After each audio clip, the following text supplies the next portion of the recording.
আজ লাঞ্চে বানিয়েছিলাম chilli fish and chicken rice. Chilli ফিশের রেসিপিটা আজকে আমি আপনাদের সাথে শেয়ার করব।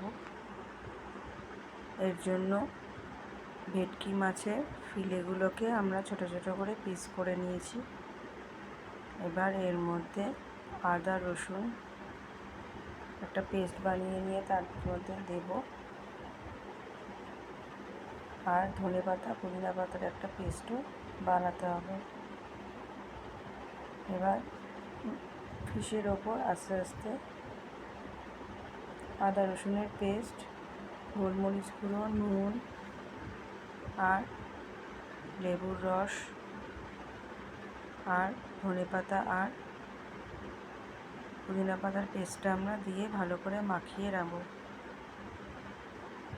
এরপর কড়াইতে তেল দিয়ে এগুলো ভেজে নিতে হবে। তার আগে একটা ব্যাটার তৈরি করতে হবে। তার জন্য 1 চামচ ময়দা, 1/2 চামচ কর্নফ্লাওয়ার আর ডিম দিয়ে ব্যাটারটা তৈরি করে নিয়ে মিশ্রণটির সাথে মিশিয়ে দিতে হবে।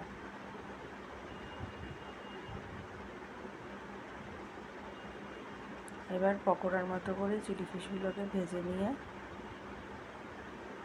ওই তেলের মধ্যেই আমরা green chilli sauce, tomato ketchup আর সোয়া সস দিয়ে তার সাথে একটু জল অ্যাড করে চিলি ফিশের পিসগুলো দিয়ে দেব।